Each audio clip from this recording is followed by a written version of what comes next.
আমি সত্য কাহিনী, ওই সুযোগ যদি না হইতো তাহলে বুড়া বয়সে আব্দুর রহমান ইবনে হাফফার কোনোদিন আলেম হতেন না।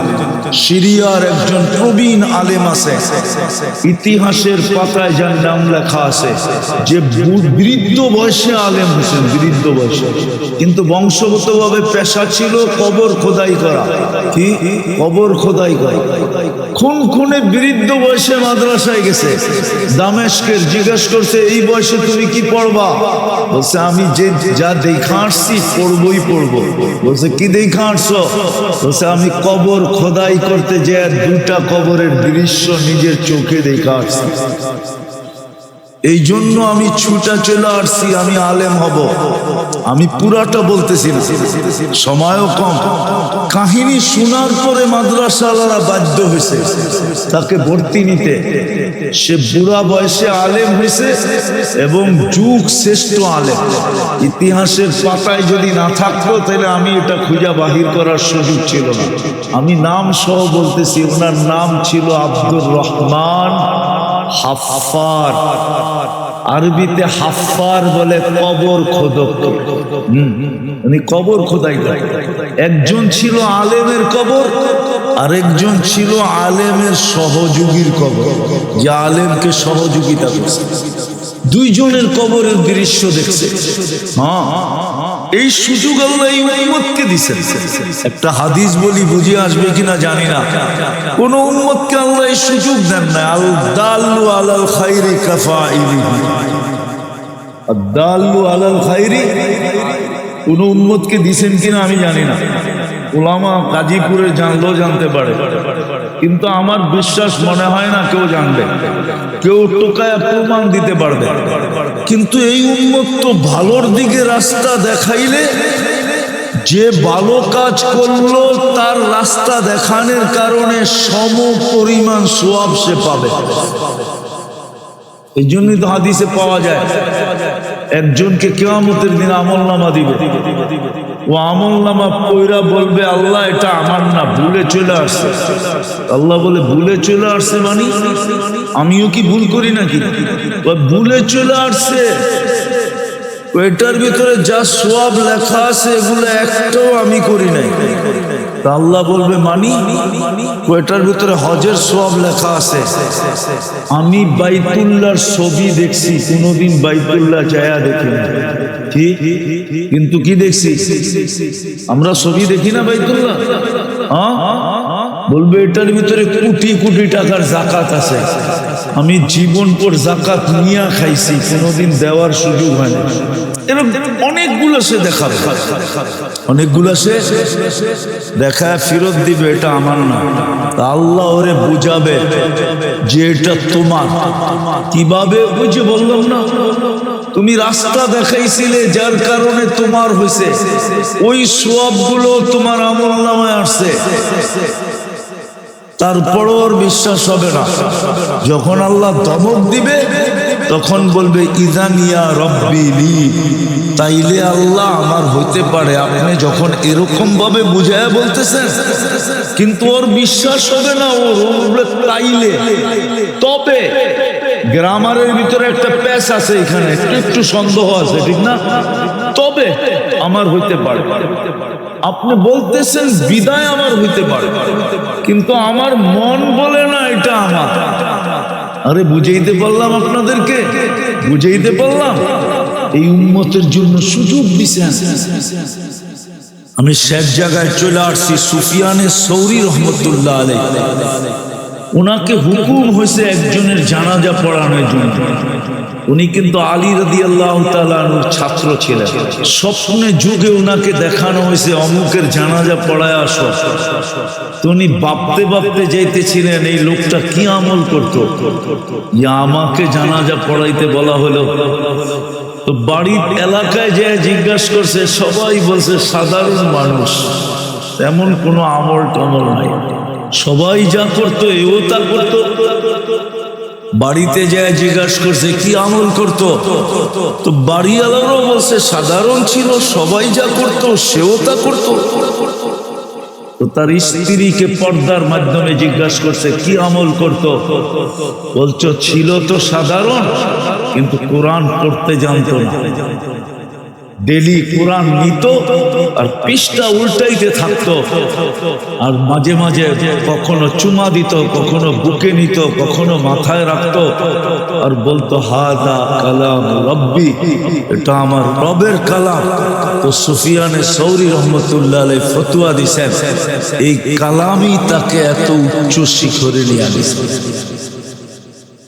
এটাও সুযোগ, এই উম্মতকে হাজারো সুযোগ দিছেন শুধু বন্ধুত্বের কারণে, কিন্তু কেউ তো করতে রাজি না। আর এই সুযোগ দেওয়ার উদ্দেশ্য এটাই, সুরক্ষা দেওয়ার উদ্দেশ্য এটাই, সেবা দেওয়ার উদ্দেশ্য এটাই। যেমনই পজিশন হোক না কেন, দুনিয়ার অবস্থান যেমনই হোক না কেন, যেখানেই বসবাস হোক না কেন, সে যেন জীবনটা গইরা আল্লাহর কাছে যায়। আসেন সুযোগগুলা কাজে লাগাই, আসেন সুযোগগুলা কাজে লাগাই, নাইলে বড় আফসোস করতে হবে, জীবনটা গড়বে না, জীবনটা গড়বে না। বাংলাদেশের সমাজে কয়জন পাইছে সোনার চামচ বলেন? পুরা 20 কোটি মানুষের ভিতরে আমরা কয়জন সোনার চামচ পাইছি বলেন না? না বাংলাদেশের 20 কোটি মানুষই মার্সিডিজ চালায়, বড় বড় বাংলোতে থাকে, মন যা চায় তাই কি কিনতে পারে? মন যা চায় তাই কি খাইতে পারে? মন যা চায় তাই কি করে উড়াল দিতে পারে? কয়জন সোনার চামচ মুখে দিয়ে আসছে? 3 বেলা ডাল রুটি জোগাইতে যায় তো মাথার ঘাম পায়ে ফেলতে হয়, ঠিক না? 9-6-এর কথা বাদই দিলাম, ঠিক না? 9-6-এর কথা বাদই দিলাম। 9-6 বোঝেন? এটাও মনে হয় বোঝেন না। 9-6 মনে হয় বোঝেন না, ঠিক না? 9-6-এর কথা বাদই দিলাম। মাথার ঘাম পায়ে তো ফেলতে হয় শুধু 3 বেলা ডাল রুটি জোগানের জন্য। দুনিয়াও পাইলেন না, সুযোগটাও কাজে লাগাইলেন না, জীবনটাও গড়া হইল না। কালকে এই চেহারাটা আল্লাহকে কি করে দেখাবে? কালকেই তো জান্নাত একদিকে রাখবে, দুনিয়া একদিকে রাখবে। আল্লাহ তো বলবে তোর জন্য তো জান্নাতটা তৈরি করছিলাম, নাইলে মুসলমানের ঘরে তোকে পাঠাইলাম কেন? বন্ধুর উম্মত বানায়া আমার বন্ধু ঘোষণা দিলাম কেন? তুই এই দুনিয়া নিয়ে কি করে রাজি হলি? আর রাযীতুম বিল হায়াতিদ দুনিয়া, তুই দুনিয়া নিয়ে খুশি হলি কি করে? জান্নাত তো তোর জন্য ছিল। দুইটা তো সামনে রেখা, তারপরে মধ্যখানে আমাকে রেখা বলবে, আপনাকে রেখা বলবে। তুই এটা নিয়ে রাজি হলি কি করে? দুনিয়ার ছোট জীবন নিয়ে রাজি হলি কি করে? দেখি তো মাঝে মাঝে আমরা মাঝে মাঝে বলতে পারি না, লাউড স্পিকারে বলতে পারি না, বলতে পারি না। বিশ্বাস করে বলবো, অনলাইনে চলে যাবে কথাটা, বলে ফেলবো। আল্লাহ রসুল বলে গেছিল মিসকিনুন ফাকুর, দুনিয়ার কিচ্ছু পায় না, তারপরও অহংকারী হয়ে বসে আছে। যারা সুযোগগুলা কাজে না লাগাইছে, দুনিয়া পায় নাই, সুযোগগুলো কাজে লাগায় নাই, আল্লাহর রসুল ওদেরকে অহংকারী গরিব বলছে। অহংকারী চালায় ভ্যান, চালায় অটো, চালায় রিক্সা, করে শ্রম দেয়, শ্রম। সুযোগটা একটু কাজে লাগাইলে কিন্তু জান্নাত হয়ে যেত, কিন্তু তারপরও অহংকার নিয়ে চলে। এটার নামই অহংকার। সে সুযোগগুলা কাজে লাগায় না, মানে সে অহংকারী। আল্লাহ রসুল বলছে মিসকিনুন ফাকুর। আমার সমাজের এই লোকগুলা দেখলে মাঝে মাঝে চোখে কান্না আসে, কান্না, পানি ঝরতে থাকে। গাড়িতে বসে বসে ভাবতে থাকে আল্লাহর রসুল পর্ব চলতেছে, বেশি কিছু চাবো না মালিক, আজকের আয়োজনটা যেন কবুল হয়, আয়োজকরা যেন কবুল হয়। এই মাদ্রাসাটা যেন কবুল হয়, এর ওস্তাদ ছাত্র যেন কবুল হয়, এর প্রতিষ্ঠাতা যেন কবুল হয়। আল্লাহ কবুলিয়াত চাই, আর কিছু চাই না। কবুলিয়াত হয়ে গেলে বাকি সবকিছু হয়ে যাবে কুদরত দ্বারা। এটাই আপনার সুন্নাত। কবুল আগে হইতে হয়, নাইলে ওইটা হয় না। ওটাকে আপনি সাজায়া দেন না। প্রমাণ হিসাবে এক ফোঁটা পানি যদি কবুল না হইতো, তাহলে সৃষ্টির সেরা, সৃষ্টির ভিতরে শ্রেষ্ঠত্বের মুকুট নিয়ে মাথায় কোনোদিন পা, জমিনে কোনোদিন পা রাখার সুযোগ আমাদের হতো না। এক ফোঁটা পানি কবুল বিদায় আমরা সৃষ্টির সেরা হিসাবে জমিনে পা রাখতে পারছি। বিদায় আপনার কাছে আমি কবুলিয়াত চাবো, এই মাদ্রাসার কবুলিয়াত চাবো, ওস্তাদ ছাত্রদের কবুলিয়াত চাবো। আল্লাহ কবুল করলে জাগাও হয়ে যাবে, কবুল করলে সবকিছু হয়ে যাবে। এটাই আমরা শুনে আসতেছি। কবুলিয়াত শর্ত, কবুলিয়াত হলেই হয়ে যাবে। এই এলাকার মাটিটাকে কবুল করেন, মানুষগুলাকে কবুল করেন, শ্রোতাদেরকে কবুল করেন। যা চাইলাম তাও দেন, যা চাইতে পারলাম না তাও দেন, তাও কবুল করেন। যার যে পেরেশানি আছে দূর করে দেন, প্রয়োজন আছে মেটায়া দেন, অসুস্থ আছে শেফায়ে কামেলা আজেলা দায়েমা মুস্তামেররা নসিব করেন। আল্লাহ আমাদের আত্মীয় স্বজন, মা বাবা, ভাই বোন দুনিয়ার যেখানেই শুয়ে থাকুক না কেন, উম্মতে মোহাম্মদী যেখানেই শায়িত থাকুক না কেন, জিন হোক আর ইনসান হোক না কেন, সবাইকে আপনি মাফ করে আল্লাহর সামনে রোজা আসতেছে। এই রোজাটাকে ঐতিহাসিক রোজা হিসাবে পালন করার তৌফিক দান করুন। আপনি সুযোগ দিবেন রমজানে, ইচ্ছা করলে এক ঢোক পানি দিও, এক ঢোক পানি দিও, জাহান্নাম থেকে মুক্তি, জাহান্নাম থেকে মুক্তি নেওয়া যায়, জান্নাত নিজের নামে লেখায়া নেওয়া যায়। আমাদেরকে ঠিক এরকমই রমজানটা উদযাপন করার তৌফিক নসিব করুন। এই সুযোগটাকে, এক মাসের সুযোগটাকে আমাদের পক্ষে কাজে লাগানোর তৌফিক নসিব করুন। আমাদেরকে ওই হতভাগাদের অন্তর্ভুক্ত করেন না যারা রমজান পাইল কিন্তু মাগফিরাত পাইল না। ওই হতভাগাদের অন্তর্ভুক্ত আমাদেরকে করেন না, ওই হতভাগাদের অন্তর্ভুক্ত আমাদেরকে করেন না যারা রমজান পাইল কিন্তু সুযোগটাকে কাজে লাগাইল না। আল্লাহ আপনি আমাদের দোয়াকে কবুল করেন, আমাদের দেশটাকে হেফাজত করেন। আল্লাহ আপনি ভালো জানেন কার হাতে গেলে এই লাল সবুজের পরিধিটা সুরক্ষিত থাকবে। আল্লাহ আমি কারো পক্ষ নিয়ে বলতেছি না, আপনার এলেমের ভিতরে যাদের হাতে গেলে লাল সবুজের পরিধিটা সুরক্ষিত থাকবে, মানুষের মঙ্গল হবে, ওদের হাতেই এই মাটিটা উঠায় দেবে, ওদের হাতেই মাটিটা উঠায় দেবে, পিনকে জয়যুক্ত করে দিয়ে যা চাইলাম তাও দেন, যা চাইতে পারলাম না তাও দেন। ওয়াসাল্লাল্লাহু তাআলা আলা খায়রি খালকি মুহাম্মাদি ওয়া আলিহি ওয়া সাহবিহি আজমাইন বিরহমাতিকা ইয়া আরহামার রাহিমিন। রাসূল তো বইলা গেল, কিন্তু আমরা তো লাউড স্পিকারে বলতে পারি না। এরা তো আমাদের বিরুদ্ধে চলে যাবে, এরা তো বুঝবে না, জিনিসটা মাথায় নিবে না। আল্লাহ রাসূল তো বলছে অহংকারীরা, মিসকিনুন ফখুর, অহংকারী গরিব, দুনিয়াও হারাইলো আখিরাতও হারাইলো, অথচ সুযোগটা কাজে লাগাইলি কি কি কি বেশি তো ছিল না, তাও দেখাইতেছি কতটুক ছিল। ঈমান তো মাতৃকুলেই দিয়া দিছিলেন, শুধু এটাকে ধরে রাখার দরকার ছিল। কি কি দুটা ঈমানের ভিতরে দুটা কাজ করা দরকার ছিল, একটা ধরে রাখার দরকার ছিল, আরেকটা এটাকে পিওর রাখার দরকার ছিল। কি কি পিওর, ধুলাবালু যেন না লাগে। সল্লু খমসাকুম, 5 ওয়াক্ত নামাজ পড়ার দরকার ছিল। সারা বছর যদি শ্রম দিতে যায় পড়তে নাও পারে, তাইলে এক রমজানে 70 মাসেরটা রিকভারি করতে পারে, ঠিক না? 70 মাসেরটা। আরেকটা বলবো, হুজুররা আবার আমার বিরুদ্ধে চলে যাবে।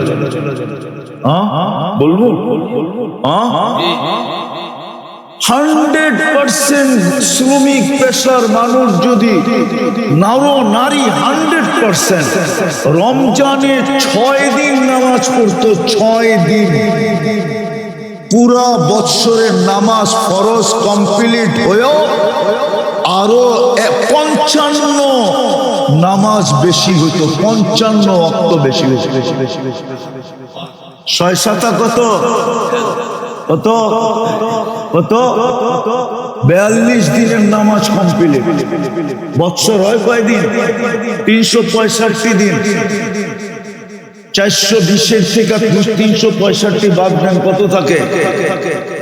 কতদিন? 55 দিনের নামাজ বেশি থাকতো। এই উম্মতের প্রেমে পড়ে আল্লাহ এরকম সুযোগ দিচ্ছেন, নাইলে সুযোগ দিতেন না। ওলামা আমার বিরুদ্ধে চলে যেতে পারে, বিরুদ্ধে লিখতে পারে, অনেকে লেখে আমার বিরুদ্ধে, লিখতে পারে। এই উম্মতের ভালোবাসায় পড়ে আল্লাহ এই সুযোগ দিচ্ছেন যে এই শ্রম পেশার মানুষগুলা যদি, গরিব মানুষগুলা যদি, যারা সারা দিন শ্রম দিতে হয় সুযোগ পায় না, ওরা যদি রমজানে 6 দিনও কমপ্লিট 100% নামাজ পড়তো, 420 দিনের নামাজ লেখা হতো। হাদিস যদি ভুল না হয়ে থাকে, আর হাদিস যদি ভুল হয় তাহলে ভিন্ন কথা। ফরজ 70 গুণ বাড়ায়া দিল কেন? যেন পুরো বৎসরের নামাজ কমপ্লিট হয়ে যায় 6 দিন, আরো বেশি থেকে যায়। আমি 5 দিনই বলতাম, কিন্তু 5 7 35 দিন হইতো, 350 দিন হইতো, 365 দিন হইতো না। এই জন্য 6 দিন বললাম। কি বুঝাইতে পারলাম? সুযোগগুলা কাজে লাগাবেন। হ্যাঁ, চলেন আজকে আল্লাহর কাছে মনের থেকে তওবা করবেন। কে কে করবেন দেখি, তাহলে বলেন আল্লাহ অতীত থেকে তওবা করব। নামান সুযোগগুলাকে উলামাদের কাছ থেকে শিখা কাজে লাগা। এই উম্মত 1 নেকি দিয়ে জান্নাতে যাবে, 1 টাকা দিয়েও জান্নাতে যাবে। যদি সঠিক জায়গায় টাকাটা লাগাইতে পারে তাহলে 1 টাকা দিয়া জান্নাতে যাবে, 1 নেকি দিয়েও জান্নাতে যাবে। হায় হায় হায়। আরেকটা হাদিস আছে, এই উম্মতের জন্য আল্লাহর বড় ভালোবাসা, বড় স্নেহ, বড় মায়া, বড় মমতা। আল্লাহ আমাদেরকে বুঝার তৌফিক দান করুন। এই জন্য মেরে দোস্ত সুযোগগুলা শিখি, কাজে লাগে। আমাদের সন্তানও আমাদের জন্য বড় সুযোগ। আমাকে আল্লাহ 1 টাকা দিছেন, এটাও বড় সুযোগ। আমি আইসা মাদ্রাসাটার খবর নিতেছিলাম, বড় জীর্ণ শীর্ণ দেখতেছি, যদিও ভাড়ায় চলতেছে। আমি আপনাদের কাছে অনুরোধ রাখব, বিশেষ করে এই মজমার কাছে বা যতদূর আমার আওয়াজ চায়, নারী পুরুষদের কাছে যতটুক সম্ভব, এটাও বিরাট বড় সুযোগ। বললাম না, সহযোগীর কবর দেখা, যে এই উলামাদের সহযোগিতা করছে, ওর কবর দেখা বুড়া বয়সে আলেম হয়েছে। আমি নাম পর্যন্ত বললাম, আব্দুর রহমান আল হাফফাজ। আপনিও এখানে সহযোগিতার হাত ধরা। 40,000 টাকা বলে মাসে ভাড়া দিতে, নিজস্ব কোনো জায়গা নাই, ছাত্র সংখ্যাও কম। আর এটাও সত্য, যতদিন এই মাদ্রাসা মসজিদ গুলা টিকা থাকবে, ততদিন আমরাও টিকা থাকবে। আর যেদিন এগুলা বিলুপ্ত হয়ে যাবে, ওই দিন আমরাও বিলুপ্ত হয়ে যাবে। আমাদের ভিতরেও দিনদারি থাকবে না। যতটুক বাংলাদেশে আছে, শুধু এই মাদ্রাসা মসজিদ গুলার কারণে আছে। এগুলা যদি না থাকতো তাহলে এটুকু থাকতো না, আমরাও স্রোতে ভেসে যেতাম। বিদায় এগুলাকে টিকায় রাখা আমাদের নৈতিক দায়িত্ব। নৈতিক দায়িত্ব। এই জন্যই বাংলাদেশ বিপর্যয়ের থেকে বেঁচে আছে। আমি তো আগের থেকেই বলতেছি যে বাংলাদেশে 3 কারণে বিপর্যয়ের থেকে বেঁচে আছে, নাহলে বাংলাদেশ বহুত আগে বিপর্যয় হতো। ভূমিকম্পের দিক দিয়া হয়তো প্রাকৃতিক দিক দিয়ে হয়তো শতভাবে বিপর্যয় হতো, কিন্তু আজ পর্যন্ত হয় না। আর আমার বিশ্বাস, যতই মানুষ স্লোগান তোলো বিপর্যয়ের, বাংলাদেশে যতদিন এই দুই তিনটা জিনিস টিকা থাকবে আর বাংলাদেশের মানুষ এটাকে ধরে রাখবে, বিপর্যয় হবে না। একটা হলো মসজিদ মাদ্রাসা, আর একটা হলো হক্কানি আলেম ওলামা আল্লাহওয়ালা। এই তিন শ্রেণী, তিন জিনিস যতদিন থাকবে এই দেশে বিপর্যয় হবে না ইনশাআল্লাহ। এটা হলো এই দেশের বাহ্যিক আধ্যাত্মিক শক্তি। আবার এই মাটির নিচে আরেকটা আধ্যাত্মিক শক্তি আছে। হ্যাঁ, এটা আমি অনেকবার বলছি, মিডিয়ায় পাবেন আপনি। বাংলাদেশের মাটির নিচে একটা আধ্যাত্মিক শক্তি আছে, যেটা দুনিয়ার কোনো মাটির নিচে নাই। মক্কা মদিনা ভিন্ন, ওটার সাথে তুলনা হয় না। এরকম আধ্যাত্মিক শক্তি কোথাও নাই। আল্লাহর রাসূল হিজরত করেন নাই, সর্বপ্রথম 4 সাহাবী আসছিলেন বাংলাদেশে, 2 জনের কবর এই মাটির নিচে আছে। ইতিহাস বলে, ইতিহাস এত বড় প্রথম যুগের আল্লাহর রাসূল হিজরত করেন নাই, এত লম্বা কুরবানির আধ্যাত্মিক শক্তি এই মাটির নিচে লুকানো আছে। এই জন্য আমি বলি, এই মাটি নিয়ে বিপর্যয় হয় না। কেউ যদি এই মাটি নিয়ে খেলতে চায় তো মাটি বেশি দিন ওকে খেলতে দেয় না, কখনো না কখনো ওকে আউট করেই করে।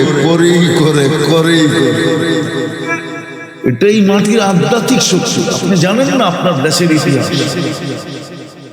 আমি ইতিহাসের পাতা থেকে বলতেছি, আরো বলতে পারি, কিন্তু ওলামারা মানবে কিনা এটাই হচ্ছে প্রশ্ন। এই মাটির আধ্যাত্মিক শক্তি হলো এটা। একজনের নাম কাসেম ইবনে হুযাইফা, আরেকজনের নাম উরওয়া ইবনে সাসা। এই 2 সাহাবীর কবর এই মাটির নিচে আছে। আল্লাহ আমাদেরকে আমল করার তৌফিক দান করেন। করবেন সহযোগিতা আপনারা?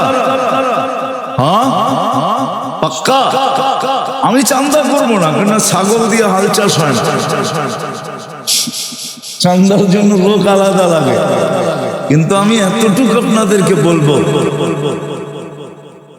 সামান্য হলেও হাত বাড়ায় দিয়ে, ঠিক না? সামনে রমজান আসতেছে, না বলে তো দিলাম, আপনারা সহযোগিতা করার জন্য ইনশাআল্লাহ হাত বাড়ায়। ময়দানে করা হবে না, পরে আপনি সুযোগ মতো আপনি আইসেন। সামনে রমজানও আসতেছে, বিরাট বড় সুযোগ আছে। আল্লাহ আমাদেরকে আমল করার তৌফিক দান করেন। দোয়া, লাকাল হামদ কামা ইয়ানবাগি লিজালালি ওয়াজহিকা ওয়া আযীমি সুলতান। আল্লাহ বলার পর্ব ছিল শেষ, শোনার পর্ব শেষ।